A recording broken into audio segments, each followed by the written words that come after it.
Bonjour à tous. Aujourd'hui, on va reparler de Spinoza. Spinoza, on en avait parlé dans une précédente vidéo, et j'avais choisi de vous introduire à sa pensée par la question du libre arbitre et du déterminisme. C'est généralement le thème le plus classique lorsqu'on veut aborder la philosophie de Spinoza, parler de sa conception du libre arbitre, et c'est généralement aussi la porte d'entrée la plus accessible. Mais dans cette précédente vidéo, nous n'avions fait qu'effleurer la doctrine de Spinoza et sa vision du monde, ce qui justifie que je fasse aujourd'hui une deuxième vidéo pour essayer de préciser, de développer, d'approfondir certaines choses que nous avons seulement abordées de manière superficielle et qui méritent aujourd'hui d'être sérieusement approfondies. Alors pour rappel, Spinoza était un philosophe juif néerlandais d'origine portugaise du XVIIe siècle. Il est intéressant de noter que ses positions en matière de religion lui ont valu l'excommunication en 1656, et cette excommunication qu'a subie Spinoza vient du fait que sa conception de Dieu s'écartait un peu trop, et c'est un euphémisme, de la conception judaïque, et même de la conception monothéiste tout court, à tel point d'ailleurs que Spinoza a renoncé à publier l'éthique de son vivant, et que le deuxième ouvrage dans lequel il parle de la question de Dieu, le traité théologico-politique, a été publié sous un faux nom. Spinoza était conscient que exposer une conception de Dieu qui s'écarte un petit peu trop de la conception classique aurait pu lui porter de graves préjudices, et donc, par prudence, il a préféré ne pas faire connaître ses vues de manière explicite de son vivant. La question évidemment qu'on se pose ici, c'est: que rejette Spinoza dans la conception classique de Dieu? Donc on va commencer dans cette vidéo par parler des désaccords que Spinoza a avec la conception classique de Dieu. La première chose que Spinoza rejette dans la conception classique de Dieu, c'est l'idée que Dieu serait un être doté d'une volonté qui aurait un projet et dont nous autres, êtres humains, serions en quelque sorte le résultat. C'est l'idée que on pourrait prêter à Dieu des propriétés qui sont également les propriétés de l'être humain. Et qu'est-ce que j'entends par propriété?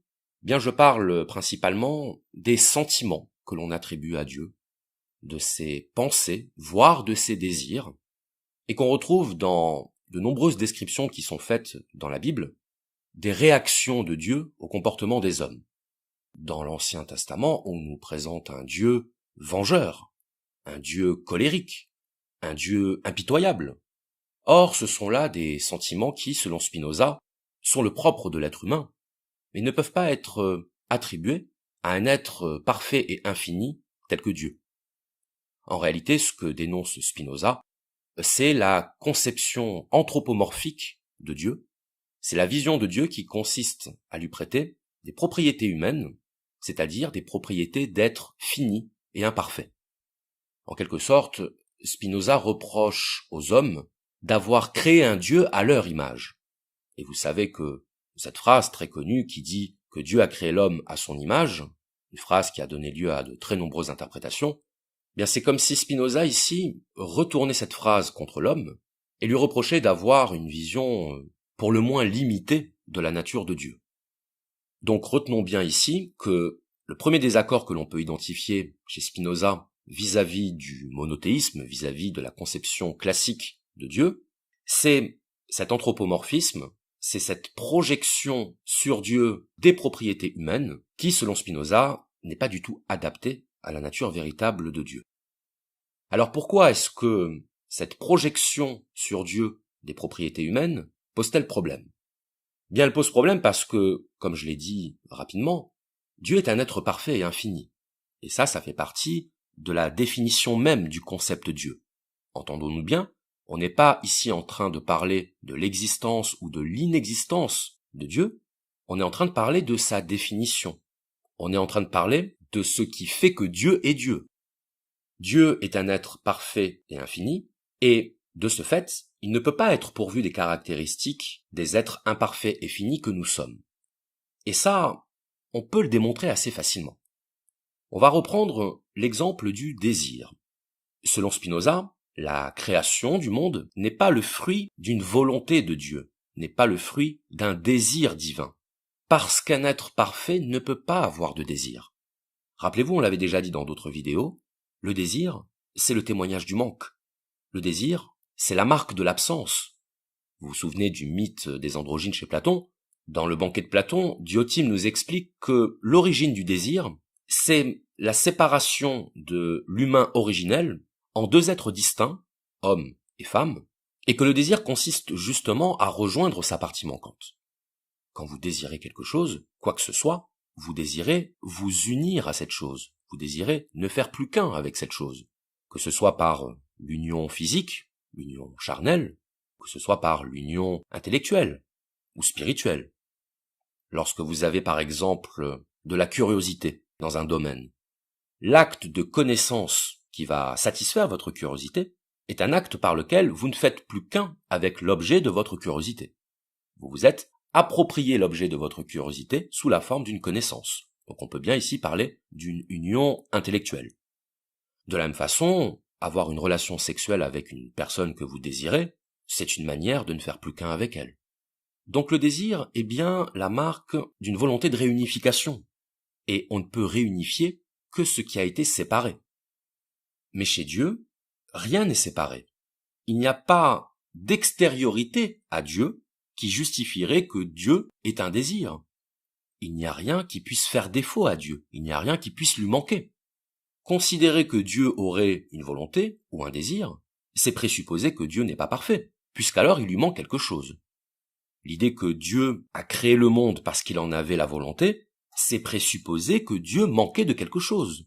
C'est présupposer que Dieu n'est pas parfait. Donc là, selon Spinoza, on a un problème quasiment d'ordre logique.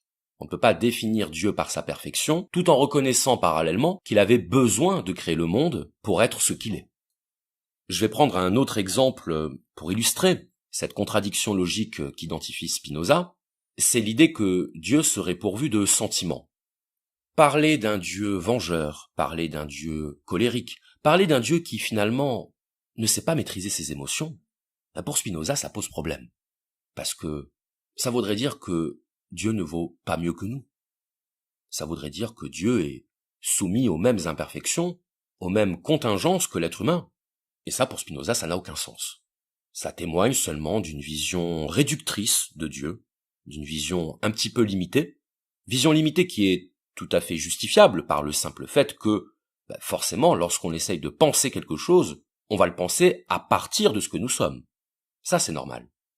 Mais le fait de prétendre que ce que nous projetons sur Dieu soit la vérité, ça, pour Spinoza, c'est un problème. Et c'est évidemment un problème qui est très difficile à aborder pour Spinoza, parce qu'en s'attaquant à cette conception réductrice de Dieu, Spinoza a bien conscience que ça ne va pas plaire au pouvoir religieux. Le pouvoir religieux a besoin que les fidèles croient dans un Dieu vengeur ou colérique, un Dieu qui ne va pas hésiter à les punir si jamais ils se comportent mal, un Dieu qui sera le maître du jugement dernier et qui fait peser sur l'homme la promesse du paradis ou la menace de l'enfer. Si Dieu tout à coup n'a plus de sentiments, n'a plus d'émotions, n'a plus de désir, bien comment faire que les fidèles se comportent comme on voudrait qu'ils se comportent? Il ne s'agit pas de dire que la religion se réduit seulement à un instrument de domination, mais il s'agit de comprendre que, dans une dialectique entre religion et politique, le pouvoir religieux a intérêt à ce que nous épousions cette conception anthropomorphique de Dieu. Si demain on se met à dire que, quoi qu'on fasse, quelles que soient nos fautes, quels que soient nos crimes, quels que soient nos péchés, Dieu n'en sera pas affecté puisque de toute façon, il n'a pas de sentiments, il n'a pas de projet, il n'a pas de valeur, ça revient à dire faites ce que vous voulez. C'est comme si Dieu disait faites ce que vous voulez, pour moi ça change rien. Donc ça c'est pas possible du point de vue du pouvoir religieux. C'est pas possible de laisser passer ça, c'est pas possible de véhiculer une telle conception qui évidemment porte en elle le risque de l'anarchie. Donc pour Spinoza, Dieu n'a ni affect, ni désir, ni projet, ni volonté. Il est. On pourrait dire, il se contente d'être. Il se contente d'être, autrement dit, il n'attend rien de nous. Dieu n'attend rien de nous. Il n'attend rien de nous parce que attendre, c'est vouloir. Et qu'est-ce qu'on veut? On veut ce qu'on n'a pas. On veut ce qui nous manque. On veut ce de quoi nous dépendons. Or pour Spinoza, Dieu ne dépend de rien. Il n'attend rien des hommes, et toute proposition qui consisterait à dire que les hommes devraient se comporter de telle ou telle façon, selon Spinoza, ça n'a d'autre fonction que de maintenir la domination sur les esprits. Pour reprendre l'image freudienne, Dieu n'est pas notre Père. Nous n'avons pas besoin de le craindre, nous n'avons pas besoin de lui vouer un culte. Et finalement, la conception classique de Dieu, selon Spinoza, traduit davantage ce qu'est la nature humaine que la nature de Dieu. Nous projetons sur Dieu ce que nous voulons pour nous-mêmes. Qu'est-ce que nous voulons? Nous voulons que les autres nous respectent, que les autres se soumettent à notre volonté. Nous voulons de la reconnaissance, nous voulons du dévouement. Et toutes ces attentes et tous ces désirs et toutes ces volontés que nous investissons dans Dieu, en réalité, nous les investissons dans les autres êtres humains. Je vais passer directement au deuxième désaccord que Spinoza formule vis-à-vis de la conception classique de Dieu. Dans la conception classique, Dieu est considéré comme un être extérieur au monde, comme un être séparé de la nature. Et j'emploierai ici le mot nature comme un synonyme de réalité matérielle. Dieu n'est pas séparé du monde, autrement dit, Dieu n'est pas un être transcendant au monde, il n'est pas un être au-dessus du monde, et ça va même plus loin puisque pour Spinoza, Dieu n'est pas, à proprement parler, le créateur du monde. Être le créateur du monde, ça présupposerait que Dieu est extérieur au monde et qu'il est aussi antérieur au monde. Autrement dit, que Dieu précéderait la création.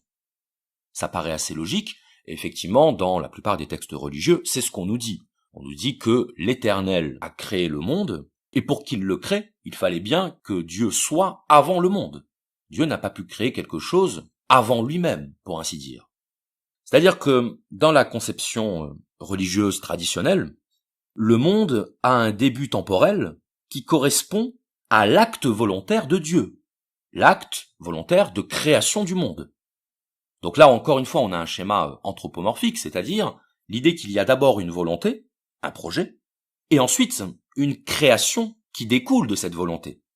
Ce qu'on appellerait, en termes philosophiques, une actualisation de la volonté. Actualiser, ça signifie rendre réel, rendre effectif. Vous avez un projet qui peut être, par exemple, de passer une semaine de vacances en Espagne. D'abord, vous avez l'idée, vous avez l'intention, le projet, et ensuite, vous prenez vos billets, vous prenez votre avion, et vous allez passer les vacances conformément à votre projet. Donc il y a bien ici l'idée d'une succession dans le temps, c'est-à-dire d'une antériorité du projet par rapport à la mise en œuvre du projet. Eh bien, ça encore, pour Spinoza, ça ne tient pas debout.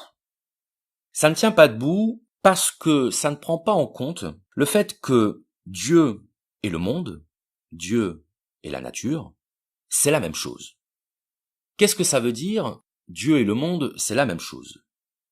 Ça veut dire que tout ce qui existe dans le monde est un reflet, est une expression, une manifestation de Dieu. Ce micro qui est posé en face de moi, cet arbre qui se trouve derrière ma fenêtre, vous-même qui m'écoutez, nous sommes tous des expressions de Dieu. Nous sommes tous des reflets, des témoignages, des manifestations de Dieu. Donc pour Spinoza, Dieu c'est le monde, et le monde c'est Dieu. Alors il y a cette citation extrêmement connue par les lecteurs de Spinoza, qui consiste à dire « Dieu ou la nature, Deus sive natura ». Dieu ou la nature, ça signifie Dieu égale la nature. Dieu s'identifie, coïncide avec la nature. Dieu et la nature, c'est la même chose. Et donc là, on va s'arrêter sur ce que signifie cette expression Dieu, c'est-à-dire la nature. Qu'est-ce que ça veut dire, ce c'est-à-dire? Qu'est-ce que ça implique? Où est-ce que Spinoza veut nous emmener en nous disant ça? Comment faut-il le comprendre? Pour le comprendre, il faut revenir sur une idée vraiment maîtresse de la doctrine de Spinoza, qui est la doctrine de la substance et des attributs. Alors, qu'est-ce que ça veut dire? La substance, c'est le nom que donne Spinoza à Dieu. Et la substance, classiquement, en philosophie et en métaphysique, on pourrait dire que c'est l'essence de toute chose. L'essence est l'apostrophe. Autrement dit, le principe de tout ce qui est. C'est ça la substance, le principe de tout ce qui est. Étymologiquement, substance, substantia, c'est ce qui se tient en dessous. Donc on n'est pas du tout dans une définition matérialiste de la substance, c'est pas du tout la substance chimique par exemple, c'est pas ça. C'est ce qui se tient derrière la réalité matérielle de toute chose. Et donc maintenant qu'on a vu ce qu'était la substance, on va voir ce que sont les attributs. Un attribut, c'est une propriété de la substance. Si vous préférez, un attribut, c'est une manière particulière de considérer la substance. Un attribut, c'est un point de vue sur la substance. Donc pour l'expliquer, je vais recourir à une analogie qui, comme toute analogie forcément, sera imparfaite, mais c'est simplement pour vous donner une image. Prenons une fleur. On va imaginer une rose rouge, donc avec sa tige, avec ses épines. Maintenant, imaginez que cette rose, on la présente à votre regard et on vous demande de la décrire. Qu'est-ce que vous allez dire ? Vous allez dire par exemple, c'est une rose rouge. Vous allez la caractériser par son aspect visuel, en l'occurrence par sa couleur. Bon, et ça on est bien d'accord que c'est une caractéristique parmi d'autres de la rose. Sa couleur ne suffit pas à la définir, on est bien d'accord. Maintenant, imaginons qu'on prenne une deuxième personne, qu'on lui demande de fermer les yeux, et qu'on lui fasse toucher la rose. Alors, de préférence, on lui fera toucher la tige avec les épines, sinon c'est pas drôle, mais on lui fera aussi toucher les pétales, bien sûr, et on demandera à la personne de reconnaître ce qu'on lui fait toucher. Donc, si la personne a déjà eu une rose en main, elle saura la reconnaître par rapport à ses caractéristiques tactiles, par rapport à sa texture, donc grâce au sens du toucher.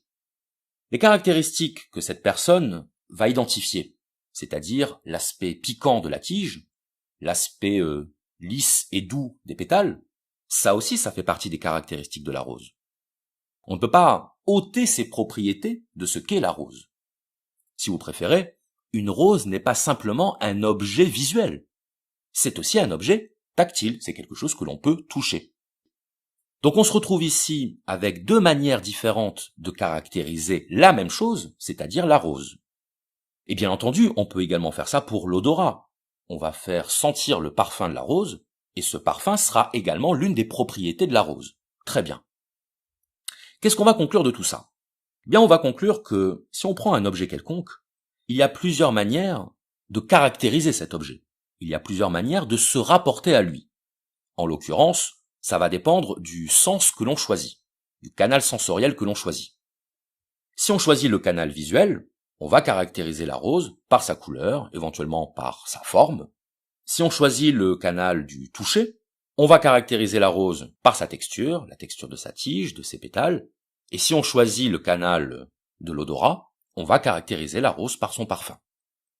On est bien d'accord que chacun de ces canaux sensoriels se rapporte à la même chose, à la rose. Donc, si quelqu'un nous disait par exemple qu'une rose, c'est quelque chose qui sent bon, ou que c'est quelque chose de rouge, mais qui occulterait les autres caractéristiques sensibles de la rose, bien on dirait que cette personne, elle a un point de vue partiel de ce qu'est une rose. Elle ne l'envisagerait que sous certains aspects. Eh bien c'est ça un attribut chez Spinoza. Un attribut, c'est une manière de considérer quelque chose. Et quand je parle de manière de considérer quelque chose, je parle d'un angle de vue, d'une dimension, qui certes ne résume pas ce qu'est l'objet, mais qui pourtant fait partie de ses caractéristiques essentielles. Voilà ce qu'est un attribut chez Spinoza.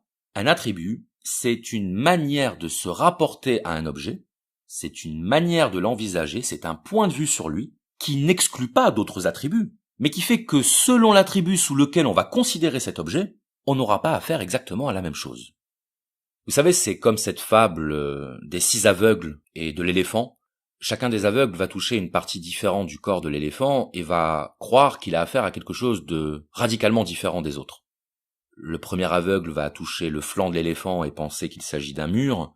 Le deuxième va toucher une défense et pense qu'il s'agit d'une lance. Le troisième va toucher la trompe et penser qu'il s'agit d'un serpent. Bref, dans tous les cas, chacun des points de vue se défend. Chacun de ces points de vue est vrai de son propre point de vue.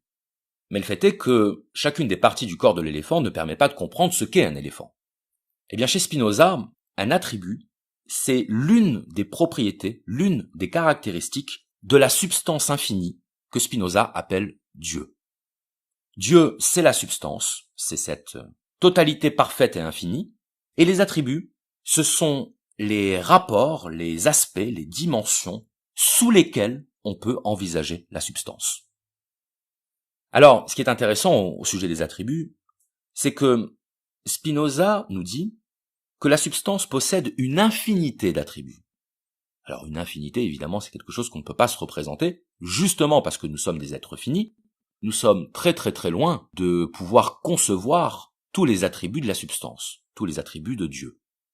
Spinoza nous dit que nous autres, êtres humains, nous ne sommes capables de reconnaître que deux attributs. Et ces deux attributs, ce sont l'étendue, c'est-à-dire la matière, et la pensée. L'étendue et la pensée sont les deux seuls attributs de la substance que l'être humain est capable de concevoir. Si vous préférez, et je vais le dire de la manière la plus simple possible, tout ce que vous allez envisager dans le monde, vous allez soit l'envisager du point de vue physique, du point de vue matériel, donc du point de vue de l'étendue, soit du point de vue de la pensée, du point de vue spirituel, du point de vue intellectuel, donc du point de vue immatériel. Et vous pouvez essayer de démentir Spinoza. Si vous essayez d'envisager un autre attribut que l'étendue ou la pensée, c'est-à-dire que la matière ou l'esprit, Spinoza vous répondra que vous n'y arriverez pas. Vous n'y arriverez pas parce que nous sommes, pour ainsi dire, constitués ainsi. Nous sommes dotés d'un équipement cognitif, un équipement qui nous permet de connaître le monde, d'en avoir conscience, et qui passe par ces deux canaux, la matière et l'esprit.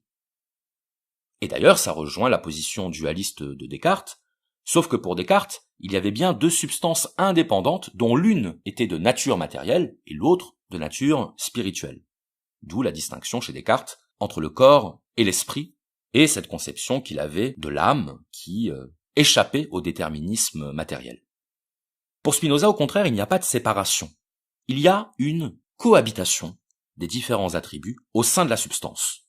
De la même façon qu'il y a cohabitation des propriétés sensorielles, au sein de la rose. Vous n'allez pas dire qu'il est faux de dire que la rose est rouge sous prétexte que ses pétales sont doux. Ça n'aurait aucun sens.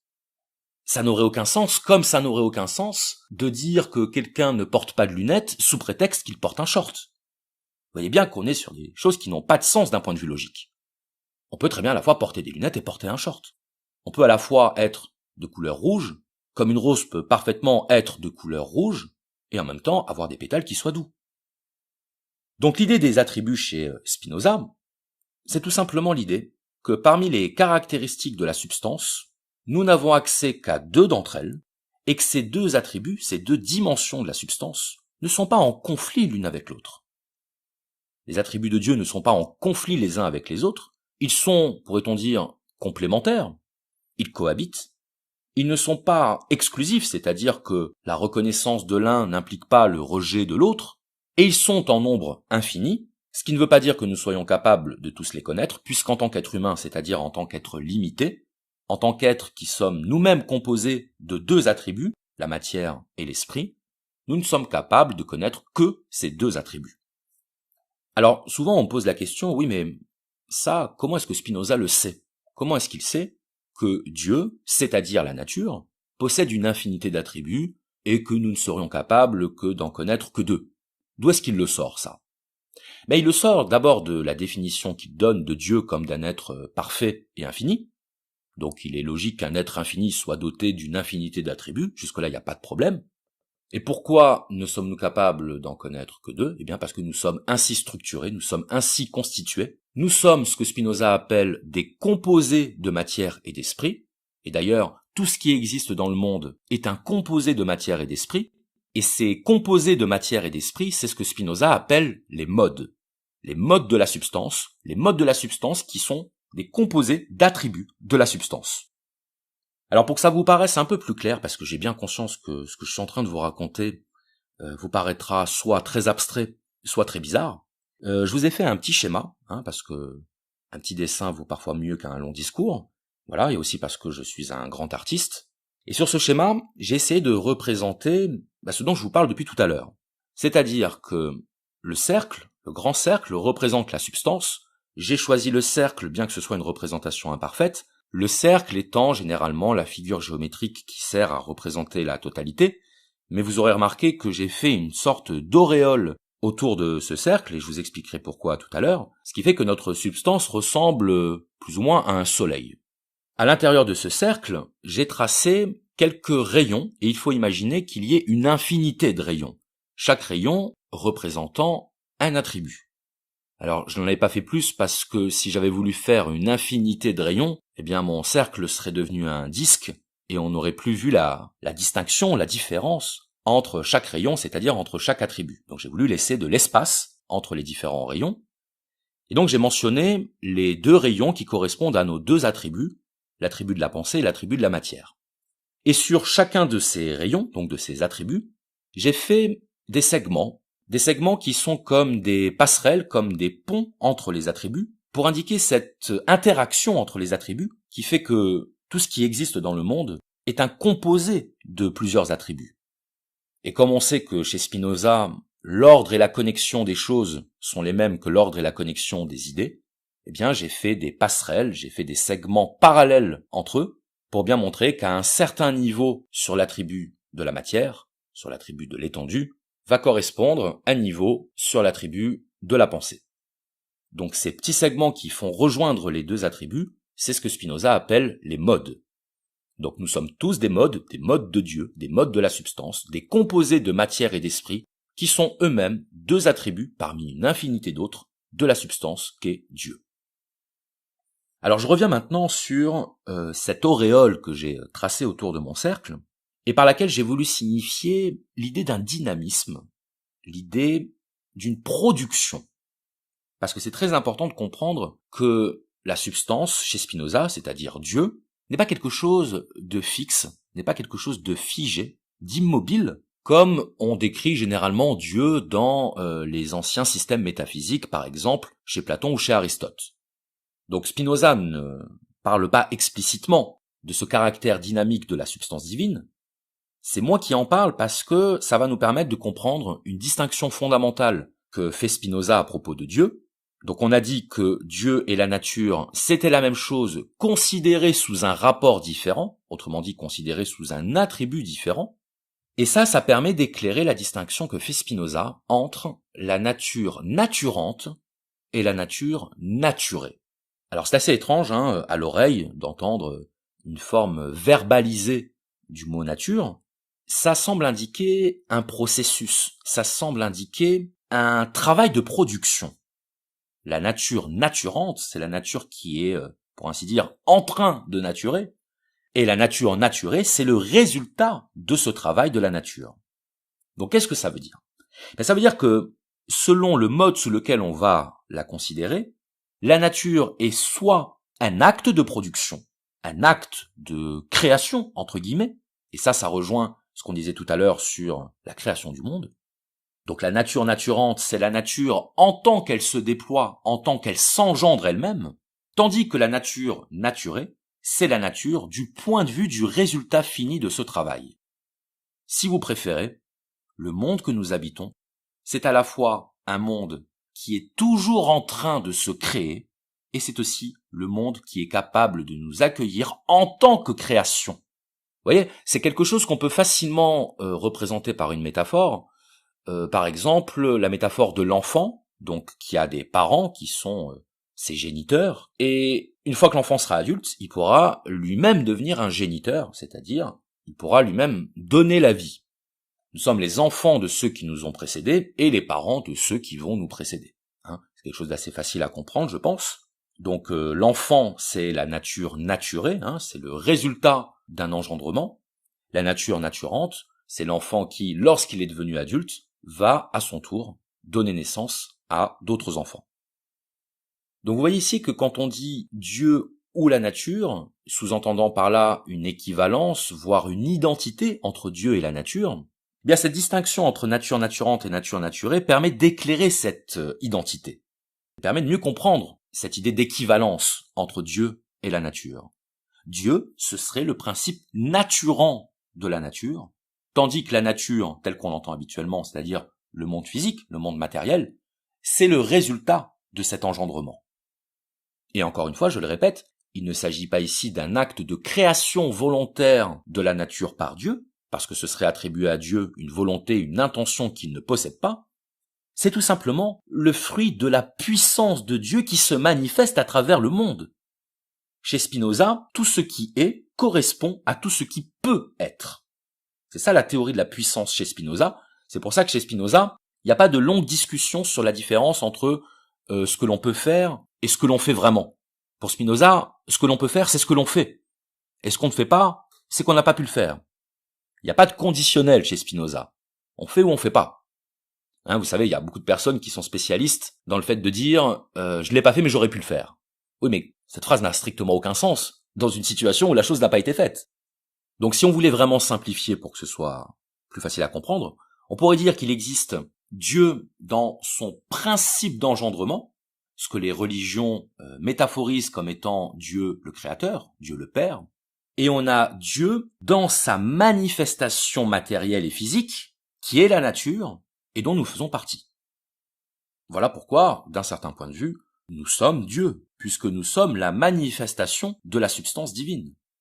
D'ailleurs, je fais une petite parenthèse, on entend souvent dire que Spinoza fut l'un des premiers philosophes athées. Athée parce que sa conception de Dieu serait une conception purement matérialiste, qui consisterait à dire « Dieu, c'est la nature ». Et certaines personnes qui n'ont pas réellement lu Spinoza ou n'ont pas bien compris ce qu'il essayait de dire, nous disent qu'en fait, faut pas chercher plus loin, Spinoza a mis le mot Dieu sur la nature pour pas avoir d'ennui. Bon, on a vu tout à l'heure que c'était pas possible. Dans ce cas-là, il aurait publié son œuvre de son vivant, ce qu'il n'a pas fait. Donc il savait très bien que il ne suffisait pas de dire Dieu ou la nature pour éviter les problèmes. Donc non, c'est pas que Spinoza appelle la nature Dieu, c'est pas ça. C'est qu'il distingue au sein de la même substance deux modes d'être qui sont, premièrement, le principe d'engendrement, la nature naturante, et deuxièmement, le résultat de l'engendrement, la nature naturée. Mais pour Spinoza, il n'y a pas de distinction au sens où il n'y a pas de séparation entre les deux ordres. De la même façon que vous pouvez être à la fois l'enfant de vos parents et le parent de vos enfants. Il n'y a pas de contradiction. Il n'y a pas d'incompatibilité entre ces deux statuts. Vous voyez ? Vous êtes à la fois nature naturée en tant qu'enfant de vos parents et nature naturante en tant que parent de vos enfants. Ça ne s'exclut pas. Bien chez Spinoza, Dieu et la nature, c'est la même chose, considérée sous deux aspects différents. N'oublions pas que Spinoza défend une vision moniste du monde, c'est-à-dire une vision dans laquelle la séparation entre le corps et l'esprit n'est qu'une séparation artificielle qui provient de ce besoin qu'a l'être humain de dissocier les choses pour pouvoir les comprendre. Mais en réalité, pour Spinoza, il n'y a pas de distinction entre la matière et l'esprit, ce sont les deux rayons du même cercle, il y a donc une différence de point de vue entre les deux. Donc je disais que on ne peut pas réduire Spinoza à un athée, à quelqu'un qui prône une vision athée du monde, du simple fait qu'il aurait mis en correspondance Dieu et la nature. Ce que veut dire Spinoza, c'est que nous avons tort de chercher Dieu en dehors du monde, puisque Dieu se trouve dans tout ce qui est, non pas sous la forme d'un principe d'engendrement, mais sous la forme du résultat de cet engendrement. Nous sommes des expressions de Dieu, au sens où nous sommes le résultat de l'engendrement de la substance. Nous sommes des manifestations de Dieu, au sens où nous sommes des modes d'expression de la substance divine. Donc si j'insiste là-dessus, c'est parce que je ne voudrais pas laisser croire que la vision qu'on a habituellement de Spinoza comme d'un auteur matérialiste serait une vision qui fait l'unanimité au sein des commentateurs de Spinoza. Non, Spinoza n'est pas considéré par tous les commentateurs comme un philosophe matérialiste, parce que, tout simplement, il n'est pas plus matérialiste que spiritualiste, puisque justement, il ne cesse de nous dire que la matière et l'esprit, c'est exactement la même chose, considérée sous deux points de vue différents. Donc évidemment, si vous voulez défendre une vision matérialiste de la philosophie de Spinoza, bien il vous suffit d'enlever toute la moitié qui ne vous plaît pas, toute la moitié qui concerne donc l'esprit, et de dire, vous voyez, Spinoza est un matérialiste. Mais si vous avez envie de faire de Spinoza un auteur spiritualiste, vous pouvez le faire tout aussi bien. À ce moment-là, il vous suffit d'enlever toute la partie où il parle de la nature au sens matériel. Donc non, On ne peut pas ramener dans le giron ni du matérialisme ni du spiritualisme un auteur qui lui-même ne cesse de répéter que les deux attributs sont indissociables. Les deux attributs fonctionnent ensemble. Donc cette expression de Spinoza, Dieu ou la nature, il faut entendre le ou comme un changement d'attribut sous lequel on va considérer Dieu, comme un changement de point de vue sur la substance. C'est pas un ou qui veut dire que Dieu et la nature c'est exactement la même chose. C'est un ou qui signifie que selon le point de vue dans lequel on se place, on va soit considérer la substance du point de vue de ce qu'elle engendre, du point de vue de la nature naturante, ou bien la considérer du point de vue du produit de cet engendrement, c'est-à-dire de la nature naturée. Alors pour terminer cette vidéo, j'aimerais aborder une dernière notion qui, vous allez le voir, est en lien avec la précédente vidéo sur Spinoza. Il s'agit de la notion de liberté et de la liberté chez Dieu. Vous vous rappelez qu'on a dit que chez Spinoza, tout est déterminé au sens où tout obéit à la loi implacable de la causalité. Et la causalité, elle touche invariablement les objets physiques, mais aussi les objets intellectuels, les objets spirituels. Qu'est-ce que ça veut dire ? Ça veut dire tout simplement que la chaîne de causalité, elle affecte aussi bien les corps physiques que les idées, que les pensées. Donc l'enchaînement de vos idées, l'enchaînement de vos pensées, obéit à la même loi de la causalité que les corps physiques. Et c'est ce qui faisait dire à Spinoza que le libre arbitre était d'abord une illusion. On sait, parce qu'on est allé au bout de la lecture de l'éthique et qu'on a donc lu le livre 5, qu'une liberté relative est accessible à l'homme à partir du moment où l'homme prend conscience de la nature et de l'origine de ses affections, c'est-à-dire lorsqu'il comprend de quelle manière il est affecté par le monde. C'est à ce moment-là que l'homme peut se dégager de la chaîne déterministe en la comprenant, c'est-à-dire en n'agissant plus sous l'impulsion de forces extérieures, mais en agissant sous l'impulsion de sa propre nature. Et ça va me permettre d'introduire la notion de liberté chez Dieu, qui n'est, mais alors, absolument pas la liberté dont nous parlons habituellement dans son sens courant. La liberté de Dieu n'a strictement rien à voir avec ce que nous avons coutume d'appeler la liberté, à tel point que Spinoza utilise même une expression qui paraît contradictoire dans les termes, puisque Spinoza parle de libre nécessité. Alors que dit-il exactement ? Il nous dit que la liberté, c'est le fait d'agir en étant déterminé que par soi-même. Autrement dit que la liberté n'est pas le fait de ne pas être déterminé. La liberté n'est pas l'indétermination. La liberté, c'est le pouvoir de s'autodéterminer. Dans l'éthique, Spinoza nous explique à quel point nous sommes déterminés, et nous ne sommes pas déterminés la plupart du temps par nous-mêmes, nous sommes la plupart du temps déterminés par des facteurs externes, par notre environnement, par notre milieu, par notre éducation, tout ce que vous voulez. En revanche, pour Spinoza, il est possible de passer à l'autodétermination par la compréhension des causes qui nous déterminent. Et du coup, que veut dire être libre chez Spinoza ? Ça signifie suivre sa nature. Et ça, c'est très important de le comprendre parce que ça paraît une idée assez paradoxale. On n'est pas habitué à entendre que la liberté, ce serait le fait de suivre sa nature. Ça nous fait même tout de suite penser au comportement instinctif des animaux. Un lion qui va chasser pour survivre, d'une certaine manière, il va suivre l'impulsion de sa propre nature. Mais le fait est que l'être humain possède un esprit, possède une conscience, qui fait que suivre sa nature, ça ne veut pas forcément dire suivre son instinct. Pour l'être humain, suivre sa nature, ce n'est pas suivre son instinct.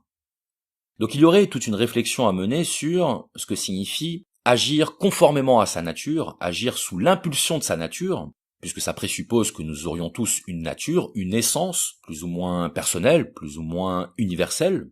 Mais en tout cas, l'idée c'est que la liberté, ce ne serait pas l'émancipation vis-à-vis de notre nature, mais au contraire, la conformité, la correspondance à notre nature. Et ça, c'est une idée qu'il faut bien comprendre si on ne veut pas faire dire à Spinoza le contraire de ce qu'il dit. Parce que très souvent, on veut citer Spinoza pour dire que le libre arbitre n'existe pas, mais on ne comprend pas ce qu'il appelle la liberté. Donc ici, il faut bien comprendre que la seule liberté que Spinoza reconnaît, c'est la liberté de Dieu, c'est la liberté de la substance, et que cette liberté, il la définit comme le pouvoir de s'autodéterminer, c'est-à-dire le fait de se déterminer soi-même à être et à agir.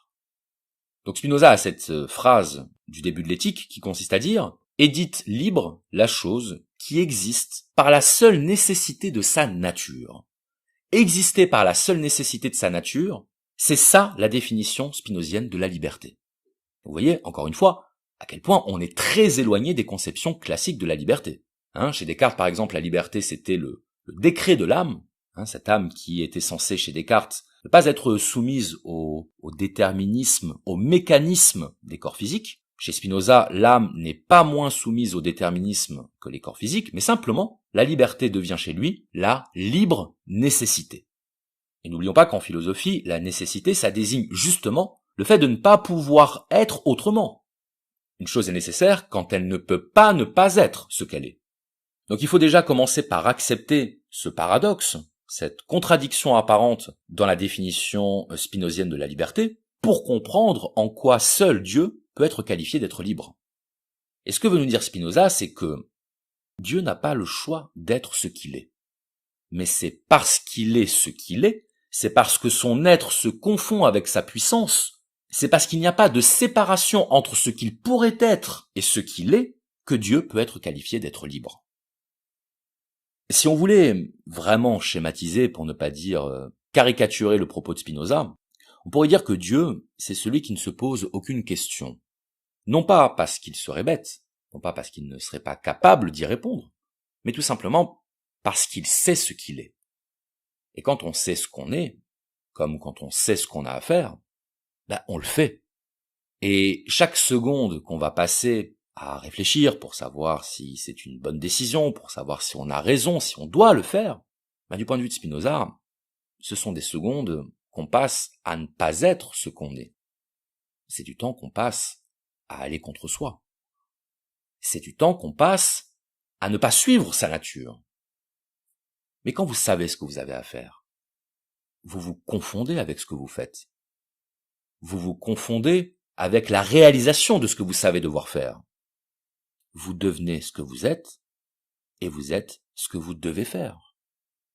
La liberté chez Spinoza, c'est la capacité à devenir soi et à agir conformément à sa propre nature. La liberté chez Spinoza, c'est la mise en œuvre de notre puissance, au sens de notre potentiel, étant entendu que connaître son potentiel, savoir ce que l'on est, c'est peut-être ça le plus difficile. Et peut-être que si nous sommes à la recherche d'un semblant de liberté, peut-être que si nous voulons nous extraire de la chaîne de causalité qui régit les êtres physiques, et nous accomplir comme ce que Spinoza appelle des êtres immortels, il est peut-être plus que temps de se poser la question, qui sommes-nous? Et que voulons-nous? Donc, posons-nous la question et devenons ce que nous sommes. Je vous remercie.